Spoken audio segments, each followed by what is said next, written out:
Good morning student. जैसा कि हमने पिछले क्लास में परिवार है क्या, meaning of family and types of family, परिवार के प्रकार को हमने देखा,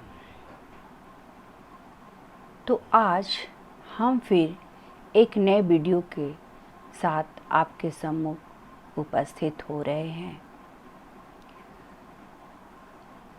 आज का हमारा शिक्षण केंद्र बिंदु है परिवार के कार्य, कि हमारे समाज में परिवार के क्या क्या कार्य हैं। तो जैसा कि हम जानते हैं कि हमारे लिए परिवार ही सब कुछ है, हिम्मत है, हौसला है, संबल है और ताकत है, और खुशी है कि हर आपदा को, हर मुसीबत को जीतने का एक अटल विश्वास है। वो क्या है? हमारा परिवार। तो यहाँ पर हम जेंडर्ड स्कूल एंड सोसाइटी के अंतर्गत आप लोगों को फैमिली लेकर चल रहे हैं, जो कि ये हमारे लिए अभिकरण एजेंसी का परिवार में विशेष योगदान है। किसी बालक की या बालिका की जेंडर पहचान और उसका समाजीकरण जो है, समाजीकरण के अभ्यास में जिन अभिकरणों का योगदान है वह है हमारा परिवार। माता पिता व उनकी संतानों को मिलकर ही परिवार बनता है, और परिवार के सदस्य से ही बालक एवं बालिका का आचरण, परिवार में ही उनके आचरण की शिक्षा मिलती है।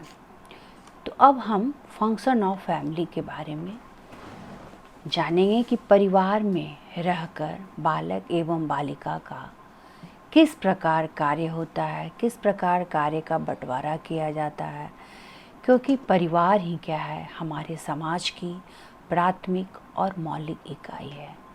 और इस रूप में परिवार के क्या है, अनेक कार्य हैं। इसलिए समाज या व्यक्ति के जीवन में परिवार का क्या है, बहुत महत्व है, अत्यधिक महत्व है। इसके संदर्भ में एल्बर विद्वान ने कहा कि आज का मानव न जाने कितने आविष्कार उसने अब तक नहीं किया जिस पर परिवार के, क्या कहा कि आज का मानव न जाने कितने आविष्कार उसने अब तक नहीं किया जिस पर परिवार के आधारभूत कार्यों को निर्भय और निश्चित होकर सौंपा जा सके। है ना, कितनी अच्छी लाइन है कि जिस पर परिवार के आधारभूत कार्यों को निर्भय, बिना किसी भय के और निश्चित होकर सौंपा जा सके। आविष्कार क्या है, बहुत सारे हुए, और लेकिन ऐसा आविष्कार उन्होंने कहा, कहने का तात्पर्य कि ऐसा आविष्कार आज तक नहीं आया कि किसी को हम निश्चित होकर वो कार्य को सौंपें। तो प्रत्येक घर और परिवार में क्या होते हैं, निश्चित कार्य होते हैं, जो कि निम्न है। पहला क्या है, आप लोग मुख्य बिंदुओं को नोट कर सकते हैं। पहला क्या है, शारीरिक विकास एवं भरण पोषण का कार्य, physical development and maintenance work. Second क्या है, मानसिक विकास का कार्य, मेंटल डेवलपमेंट वर्क, सामाजिक विकास का कार्य, मानसिक विकास का कार्य, सामाजिक विकास का कार्य, सोशल डेवलपमेंट वर्क। और नेक्स्ट है संवेगात्मक विकास का कार्य, इमोशनल डेवलपमेंट वर्क, धार्मिक विकास का कार्य, सांस्कृतिक संरक्षण एवं हस्तांतरण का कार्य, भाषाई विकास का कार्य, रुचियों तथा आदतों का विकास, नैतिकता तथा चारित्रिक विकास का कार्य, work of ethics and character, जन्मजात प्रवृत्तियों के विकास का कार्य, व्यक्तित्व विकास का कार्य, व्यावहारिक एवं व्यावसायिक विकास का कार्य। नेक्स्ट है व्यवहारिक एवं व्यावसायिक विकास का कार्य, प्रैक्टिकल एंड प्रोफेशनल वर्क, लैंगिक मुद्दों पर सकारात्मक, जो हमारा एम्स है परिवार में लैंगिक मुद्दों पर सकारात्मक दृष्टिकोण के विकास का कार्य। The development of positive attitude on gender issue. तो अब हम ये जितने आप लोगों को परिवार के संबंधित में कार्य बताया, शारीरिक, सामाजिक, मानसिक, है ना, व्यक्तित्व, धार्मिक विकास के क्षेत्र में, तो अब हम इनका बारी बारी से क्या करेंगे, विश्लेषण करेंगे। इसके बारे में अब हम चर्चा करेंगे। तो पहला क्या है, शारीरिक विकास एवं भरण पोषण का कार्य। तो ये नाम से ही स्पष्ट हो जा रहा है कि पालन पोषण और शारीरिक विकास ये कहाँ होता है, हमारा फैमिली में।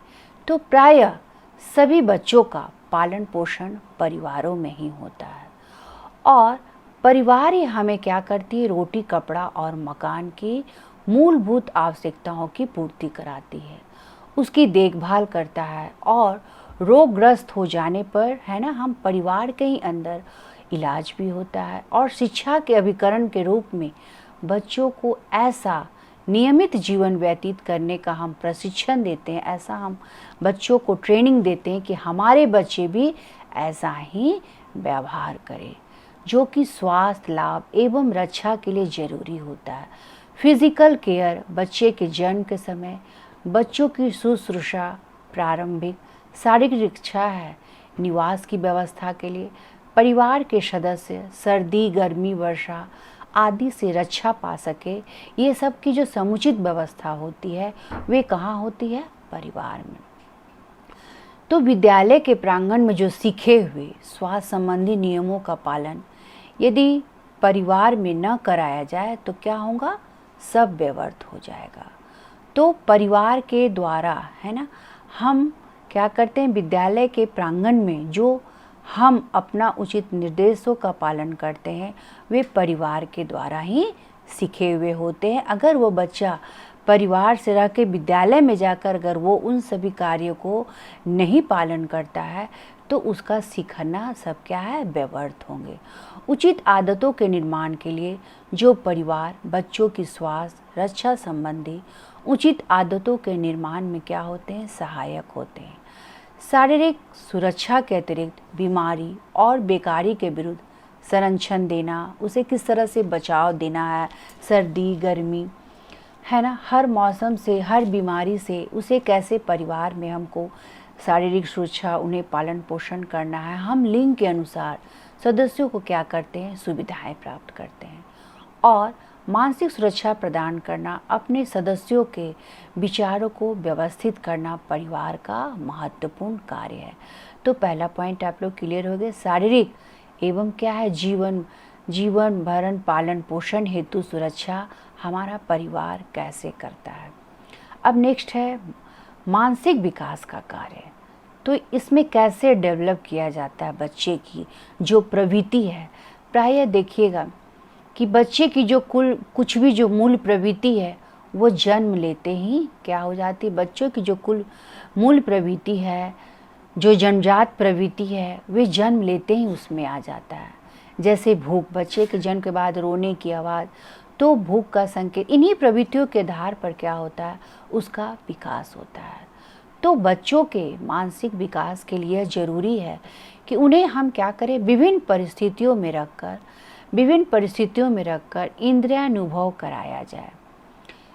अभिव्यक्ति का माध्यम क्या है, इसमें व्यक्त माध्यम भाषा की अभिव्यक्ति का माध्यम है भाषा। बच्चों की भाषा को समझना, बालक के हाव भाव को समझना, तो ये कैसे होता है, ये हमारा मानसिक विकास के द्वारा होता है। इस भाषा को बच्चे क्या करते हैं, परिवार में ही सीखते हैं और बच्चे जन्म से ही कुछ दिन बाद ही अपने परिवार के सदस्यों का क्या करने लगते हैं, अनुकरण करने लगते हैं। अनुकरण कर भाषा सीखने का आरंभ कर देते हैं। और यही कारण क्या है कि बच्चे जिस भाषा परिवार में जन्म लेते हैं और पलते हैं, उसी की भाषा को क्या करते हुए उनके अंदर अनुकरण की जो भाषा, जो अभिव्यक्ति की जो भाषा है ना, अनुकरण, तो अनुकरण, जैसे ही वो जन्म लेते हैं और पलते हैं तो उसी भाषा को वो बोलने का प्रयास करते हैं और उनकी ये क्या हो जाती है, आदत हो जाती है और यहीं से उनका क्या हो जाता है, मानसिक विकास डेवलप हो जाता है। तो यह मानसिक विकास की ओर सबसे पहला पायदान है। विभिन्न खेलों, उसके बाद क्या है, बालक परिवार में खेलते हैं, पास पड़ोस में खेलते हैं, वातावरण के अवलोकन है ना, उनका जो सामाजिक जो वातावरण रहता है उसके द्वारा उसका मानसिक विकास का कार्य क्या होता है, बहुत अच्छी तरह संपन्न हो जाता है। ठीक है, यहाँ तक। नेक्स्ट क्या है हमारा पॉइंट, फंक्शन ऑफ फैमिली के अंतर्गत में सामाजिक विकास का कार्य, सोशल डेवलपमेंट ऑफ वर्ल्ड। तो है क्या समाज का विकास के अंतर्गत कि शिक्षा का हमारा महत्वपूर्ण उद्देश्य है परिवार, और परिवार के अभाव में ये जो सामाजिक विकास है वो कर पाना संभव नहीं होगा। परिवार ही क्या है, एक सामाजिक संस्था है जो समुचित वातावरण का समाजीकरण करती है।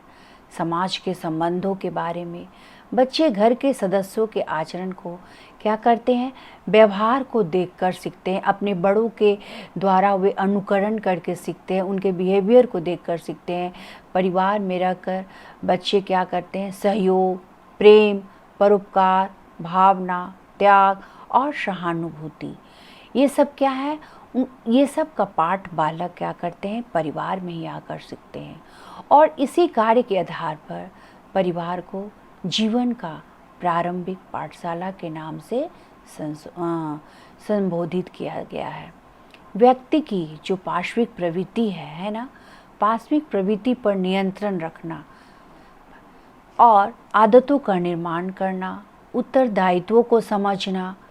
व्यक्ति जब समाज में बड़ों का अनुकरण करने लगता है, बालक जन्मजात प्रवृत्तियों को सीखते सीखते समाज में रहते हुए मित्रों के द्वारा और पारिवारिक वातावरण और पड़ोसी के द्वारा, तो उसके अंतर्गत क्या हो जाती है, उत्तरदायित्व को वो बच्चे क्या होते हैं, बालक अपने उत्तरदायित्व को समझने लगते हैं।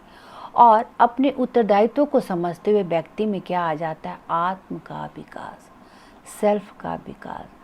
तो विकास करना है तो महत्वपूर्ण कार्यों के रूप में क्या करते हुए स्वीकार करते हैं।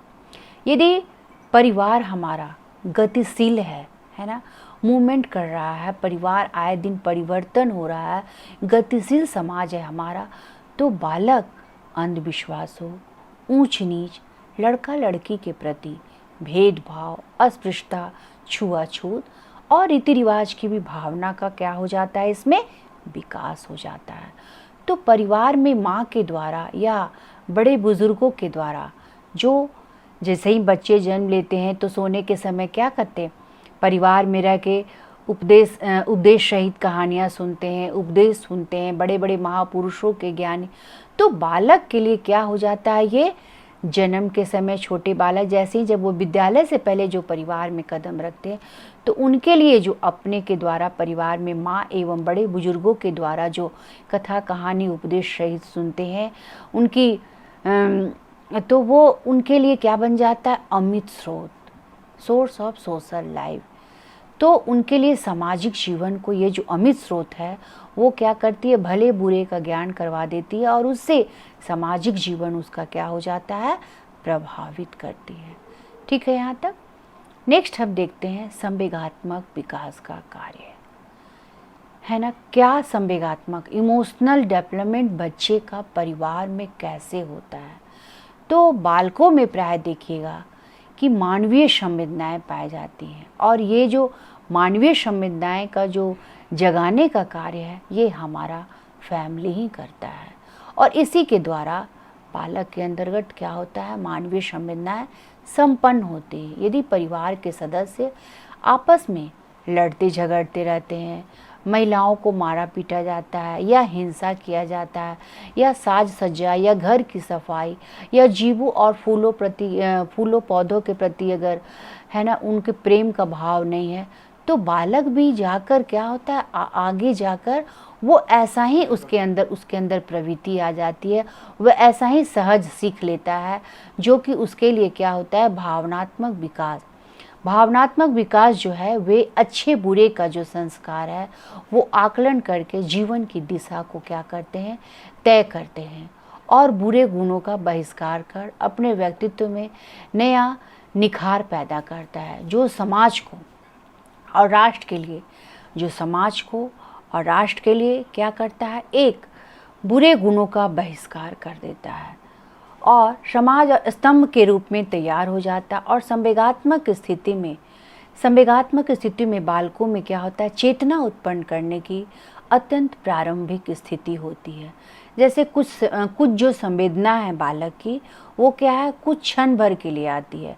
जैसे क्या है, जैसे किसी कार्य, जो कोई अगर बालक कुछ अच्छा कार्य करता है तो उसको हम देख कर क्या होते हैं, आश्चर्य हो जाते हैं। तो आश्चर्य करना, रोना, किसी कार्य करना होना तो बच्चे रोने लगते हैं, रोना, घृणा करना, लड़ना, तो ये संवेदनाएं जो हैं वो कुछ क्षण भर के लिए हो जाती हैं। तो ये संवेगात्मक स्थिति में बालकों का चेतन उत्पन्न करने की अत्यंत प्रारंभिक स्थिति है, जिससे उद्दीपक उत्तेजना के द्वारा अनुभव करता है। ठीक है, नेक्स्ट क्या है हमारा, धार्मिक विकास का कार्य। अब धर्म के क्षेत्र में परिवार का क्या रोल है, क्या अदा है, इन्होंने परिवार के अंतर्गत बच्चों को कैसे धर्म के क्षेत्र में इनको सीख मिलता है। बालक है ना, अगर परिवार में विभिन्न क्रियाकलापों को लेकर चल रहा है तो धर्म के क्षेत्र में भी इसका विकास होता है, क्योंकि धर्म कार्यों के क्षेत्र में परिवार का क्या है, एकाधिकार ही है प्रत्येक। क्योंकि हम किसी को जबरन धर्म के प्रति प्रेरित नहीं कर सकते, लेकिन हमारा परिवार जो है वे किसी धर्म में अवश्य विश्वास करता है। हर परिवार में देखिएगा धार्मिक कार्यों के प्रति रुचि उत्पन्न होता है, हर के अपने ईश्वर पूजा आराधना पर विश्वास करते हैं। तो किसी धर्म में प्रत्येक बालक का हर परिवार के अंतर्गत में विश्वास होता है और इस धर्म से संबंधित आचरणों और आदर्शों की ही सीख बच्चों को भी देता है। धर्म की पवित्रता ही परिवार की पवित्रता बन गई है। धर्म की जो पवित्रता है, धर्म से बच्चे पवित्र मूल उपदेश सीखते हैं, तो उसकी उपदेश बन गई है, उद्देश्य बन गई है। तो धर्म की पवित्रता ही परिवार की पवित्रता बन गई है। तो सभी परिवार इसकी रक्षा का दायित्व अपने ऊपर लेते हैं। धार्मिक विकास हेतु बालकों के समक्ष सभी धर्मों की अच्छाइयाँ, धार्मिक पुस्तकों को पढ़ने के लिए देना, जैसे बाइबल, कुरान, गीता, रामायण, ये सब क्या है, धार्मिक कहानियाँ तथा श्रवण के अवसर देना, उन्हें उन सब चीज़ों को सुनने देना, देखने देना। दूरदर्शन पर, सिनेमा पर धार्मिक सिनेमा, मनोरंजक कहानियाँ, तो ऐसे कार्यक्रमों को दिखाना जिससे बच्चों का क्या हो, कैरेक्टर, चारित्रिक विकास हो और नैतिकता का प्रभाव हो, जो कि उनके आने वाले जीवन में प्रायः पड़ता रहे, ताकि वे सही मार्गदर्शक के रूप में अपना कार्य कर सके। और बच्चों में जीवन मूल्यों की नींव क्या है, परिवार में ही होती है, जो बालक क्या करते हैं, इनको सहज ही ग्रहण कर लेते हैं। नेक्स्ट पॉइंट है सांस्कृतिक संरक्षण एवं हस्तांतरण का कार्य। कैसे हम इनका कल्चरल संरक्षण मीन्स बचाव, कैसे हम इस सांस्कृतिक संरक्षण का बचाव करके हम इनको क्या करते हैं, ट्रांसफ़र का वर्क मीन्स ट्रांसफ़र कैसे हम करेंगे। तो परिवार अपने समाज तथा परिवार की विशिष्ट संस्कृति, परिवार की क्या है, एक अपनी विशिष्ट संस्कृति का, अभी हमने बताया कि प्रत्येक परिवार की क्या है, ईश्वर आस्था और विश्वास, हर के भगवान अलग है, ठीक है, तो हर एक के धर्म अलग है। तो हर परिवार की क्या है, एक विशिष्ट संस्कृति है, जिसको संरक्षित करने और भावी पीढ़ियों को हस्तांतरित करने का कार्य करती है। क्या करती है, संरक्षित करने, उसको अपनी संस्कृति को बचाव करती है, सुरक्षा करती है, रक्षा करती है, ताकि आने वाली जो मेरी भावी पीढ़ी है वो क्या करे, इस तरह का कार्य करे।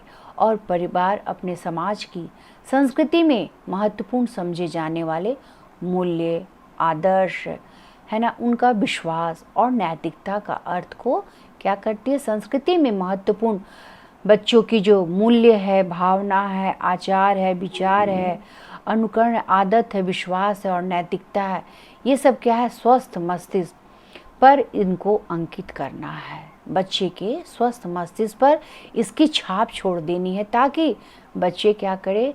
अपने पीढ़ी दर पीढ़ी परिवारों में अपना सीखा हुआ है ना व्यवहार को अंकित कर सके, और सांस्कृतिक व्यवहारों की शिक्षा के द्वारा सदस्यों में समान रुचियां और समान मनोवृत्तियां उत्पन्न करता रहे, जिससे सामाजिक जीवन को स्थायित्व मिलता रहेगा। नेक्स्ट क्या है?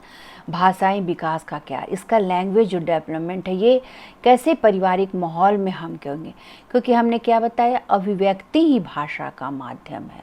तो प्रत्येक व्यक्ति का क्या है? अभिव्यक्ति जो माध्यम भाषा है वो अलग अलग होता है। तो प्रत्येक बच्चा पहले क्या है? अपनी मातृभाषा को घर में सीखता है, परिवार में सीखता है, तभी वो आगे जाकर समाज में सीखता है। तो परिवार के सदस्यों को अपनी बातचीत के द्वारा भाषा का स्पष्टीकरण बच्चे के सामने होता है। परिवार के सदस्यों का जैसा बिहेवियर रहेगा, आपसी बातचीत रहेगा, वैसा बच्चे क्या करते हैं? खुद सीख लेते हैं। तो वो ऐसे ही नकल करता है। सुशिक्षित परिवारजन और परिवारजन आपस में क्या करते हैं? सभ्यतापूर्ण बातें करते हैं। जो पढ़ा लिखा परिवार है, सभ्य परिवार है, वो तुरंत उसकी बातों से ही स्पष्ट हम कर लेते हैं, उसकी भाषा से ही प्रकट कर लेते हैं कि ये अच्छे और सुशील परिवार का लड़का है या बालक है। तो हमें परिवारजन के आपस में जो सभ्यता है वे इसकी भाषा से ही हम अभिव्यक्त कर लेते हैं। वहाँ बालक को शुद्ध, कि यहाँ का बालक क्या है? शुद्ध बात करेगा और अच्छे शब्दों को ही और उच्चारण के साथ अच्छे शब्दों का ही उच्चारण करेगा। तो जहाँ परिवार और सभ्यता और शाब्दिक दुर्व्यवहार करता है ना, शाब्दिक दुर्व्यवहार भाषाई बातें का विकास करता है, तो वहाँ के बालक अनुचित व्यवहार करते हैं। तो ये परिवार का क्या कार्य है कि हम वैसे बालकों की, क्योंकि बालक क्या है? उनकी जन्मजात प्रवृत्तियां, हम उन्हें जैसा सिखाएंगे, जैसा प्रशिक्षण देंगे, जैसे भाषा की अभिव्यक्ति कराएंगे, बालक के अंतर्गत वैसे ही उत्तेजना आ जाएगी और बालक वैसा ही अनुचित व्यवहार करेगा। इसलिए ये परिवार का क्या कार्य है कि बालक की संवेदनाओं को, बालक की अनुभूतियों को और बालक के जो उच्चारण और भाषा की जो अभिव्यक्ति है, हम अच्छे दिशा की ओर जाएं, उन्हें अच्छी अच्छी चीज़ें, ज्ञानवर्धक चीज़ें सिखाएं, ताकि हमारा क्या हो? परिवार के अंतर्गत में रह के बच्चे क्या है? बच्चे एक अच्छे गुण सीखने की कोशिश करें। रुचियों तथा आदतों का विकास। बालक की रुचियों तथा आदतें भी क्या है? परिवार से ही विकसित होती है। उनकी जितनी आदत है, एटीट्यूड है, वो क्या है? परिवार में ही विकसित होती है। स्वस्थ रुचियों तथा आदतों के लिए बालक को क्या करना पड़ता है? समझ, अच्छे और उच्च आदर्शों को प्रस्तुत करना चाहिए। नहीं तो अगर हम इन्हें सभ्यता और आदत, रुचियों और आदतों का विकास, अगर बच्चे शुरू से ही झूठ बोलना, चोरी करना, आचरण, चुगली, आलस्य, ये सब क्या है? जो नकारात्मक चीज़ें ये परिवार में ही सीखते हैं। तो बच्चे के जो माहौल है उनको हमको बदलना है और हमको इन सब चीज़ों से उन्हें क्या करना है? दूर रखना है, ताकि नकारात्मक दिशा में जाने का इन्हें भय न बना रहे। नेक्स्ट क्या है? जन्मजात प्रवृत्तियों के विकास का कार्य। जन्मजात प्रवृत्तियों के विकास का कार्य, तो प्रत्येक बालक में क्या होती है? जन्मजात प्रवृत्तियाँ पाई जाती हैं, जिसको हमको क्या करना है? समय समय पर प्रकाशन की आवश्यकता होती है। प्रकाशन में हमको उसको प्रेरित करने की आवश्यकता होती है, ताकि यह प्रवृत्ति क्या है? प्रत्येक प्राणी में पाई जाती है। प्रत्येक प्रवृत्ति यानी कि बालक में, बालिका में, तो प्रत्येक प्राणी में पाई जाती है। तो जन्मजात प्रवृत्ति का मतलब क्या है कि कुछ व्यक्ति अपनी आनुवंशिक संरचना के कारण कुछ विशेष परिस्थितियों में, है ना, आनुवंशिक संरचना, तो जैसा उसका आनुवंशिक मीन्स क्या? ये जो हस्तांतरण है, जो हम पीढ़ी दर पीढ़ी आनुवंशिक संरचना के अंतर्गत जो मेरा स्ट्रक्चर है, ये हम क्या करेंगे? इसके अंतर्गत विशेष परिस्थितियों के लिए हम संवेदनशील हो सकते हैं, क्योंकि प्रत्येक प्राणी क्या है? समय समय पर हमको पीढ़ी दर पीढ़ी में अपनी भाषा को, अपने विचारों को, है ना, हम जो जन्मजात प्रवृत्ति के अंतर्गत सामाजिक सीख लाते हैं, मनोवृत्तियों, नैतिक आचरण लाते हैं, तो हम ये सारे बच्चों को क्या करते हैं, उचित दिशा की ओर सीखने के लिए संवेदनशील, उनको विभिन्न परिस्थितियों से गुजरते हैं और हम उनको क्या करते हैं, वैसे सीख प्रदान करते हैं।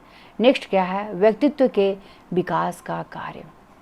व्यक्तित्व के विकास क्या है, बालक पर व्यक्तित्व के विकास में बालक का क्या है, बालक का सर्वप्रथम व्यक्तित्व के विकास का बालक पर क्या है, सर्वप्रथम पारिवारिक सदस्यों के व्यक्तित्व का प्रभाव पड़ता है। व्यक्तित्व कभी भी प्रदत्त अथवा जन्मजात नहीं है, इसे हमें क्या करना पड़ता है, अर्जित करना पड़ता है। किसी भी व्यक्ति की जो स्थिति है उसे क्या करना पड़ता है, हमको अर्जित करना पड़ता है, जन्मजात नहीं होती। क्योंकि बालक क्या है, हर क्षेत्र में है ना, परिवार अपने व्यक्तित्व का विकास उसका मित्र मंडली के द्वारा, पड़ोसी के द्वारा और परिवार के द्वारा। तो हमें क्या करना पड़ता है, ऊंच नीच है ना, अच्छे बुरे, ये बच्चे, ये मानव में क्या है या बालक में क्या है कि हमको खुद इसे अर्जित करना है अपनी परिस्थिति को देखते हुए कि हमें कैसा बनना है। ये उसके आचरण और व्यवहार पर डिपेंड करता है। तो ये विभिन्न गुण मिलकर है ना, परिवार जो है, परिवार पर क्या है, विकासशील बच्चे, दृष्टिकोण, विश्वास, अवसर, आदत, तो क्या है, ये सभी जो विभिन्न गुण मिलते हैं तो इनसे क्या होता है, नए संयोग का निर्माण होता है। बालक के जो व्यक्तित्व का विकास है, इन सब विभिन्न गुणों से, दृष्टिकोण, विश्वास, अवसर और आदतों से बालक में व्यक्तित्व लक्षणों को प्रभावित करने वाले बहुत शक्तिशाली प्रभाव है। वह भिन्न भिन्न व्यक्तियों से प्रभावित होता है और उसके व्यक्तित्व का विशाल भवन खड़ा होता है। जैसे कोई ईमानदार है, कोई बालक, या कोई पुरुष, या कोई बेईमान है, या कोई संकालू है, या किसी में क्या उदारपन है, किसी में आलसी भरा है। तो इस तरह से जो बालक है, तो ये व्यक्तित्व निर्माण में खुद सहायक है कि उसको अपने में कैसे ढालना है, हमें कैसा मानव बनना है, हमें समाज के लिए, राष्ट्र के लिए कैसा। तो ये क्या है, ये उसके विकास की क्या है, आधारशिला है। मनुष्य के पास व्यक्तित्व नहीं होता, वह स्वयं एक व्यक्तित्व है। मनुष्य के पास व्यक्तित्व नहीं होता, वह स्वयं एक व्यक्तित्व है। नेक्स्ट पॉइंट है व्यवहारिक एवं व्यावसायिक विकास का कार्य। तो हम देखेंगे कि व्यवहारिक एवं व्यावसायिक, तो मेरा प्रोफेशनल है क्या, परिवार के अनुसार हम कैसा व्यवहार करें, कैसा किस प्रोफेशनल में हम जाएं कि मेरा कार्य सही हो। तो कुछ विद्वानों ने परिवार के इस कार्य को जीवन यापन संबंधी कार्य, कहने का मतलब जीवन यापन संबंधी कार्य मतलब हम ऐसे व्यवसाय में जुड़े जो मेरा जीवन यापन, जो मेरी विशिष्ट ज़रूरतों को पूरा कर सके। तो उसके चलते क्या कहा कि आज भी बच्चा क्या है, आज भी जो बालक है ना, आज भी कृषक का बच्चा क्या करने जा रहा है, खेती करने को शिक्षा परिवार में ही पाता है। जो कृषक समाज है उसका क्या है, बच्चा वो खेती के दौरान ही, कृषक का बच्चा खेती करने की शिक्षा पहले वो परिवार से ही पाता है। जैसे उसी प्रकार जैसे इसमें बढ़ईगिरी, लुहारगिरी, सूत काटना, कपड़े बुनना, चमड़े का सामान बनाना, तो ये सब जो बालक व्यावसायिक जो प्रोफेशन इसका है, ये परिवार में ही सीखता है। ये उनकी पैतृक सीख है जो कि पिता के द्वारा इन्हें मिलती है। और क्या है, ये क्या है, अनेक व्यावसायिक तथा औद्योगिक कार्यों की शिक्षा आज भी परिवारों में ही होती है। बालक परिवार के कर्तव्यों को अपने में हम उम्र बड़े छोटी स्त्रियों के साथ व्यवहार करना देखते हैं, वे भी वैसा ही व्यवहार करने लगते हैं। और परिवार में क्या होता है, श्रम विभाजन बना रहता है। तो श्रम विभाजन का कार्य तो हम जैसा जानते हैं, कार्यों का बंटवारा कहाँ से शुरू हो गया, हमारा आदिम समाज से ही। जैसे आदिम समाज से ही हमारा क्या है, पुरुष क्या थे, खेतों पे काम करते थे और महिलाएं क्या थी, घर के अंदर के कार्य को करती थी। तो आयु के आधार पर भी बच्चा, वयस्क और वृद्धों में परिवार के कार्यों का बंटवारा होता है। नेक्स्ट पॉइंट हम देखेंगे लैंगिक मुद्दों पर सकारात्मक दृष्टिकोण के विकास का कार्य। लैंगिक मुद्दों पर सकारात्मक दृष्टिकोण के विकास का कार्य। क्योंकि हम क्या पढ़ रहे हैं, जेंडर, स्कूल एंड सोसाइटी, तो वहाँ पर लैंगिक मुद्दा तो आएगी ही।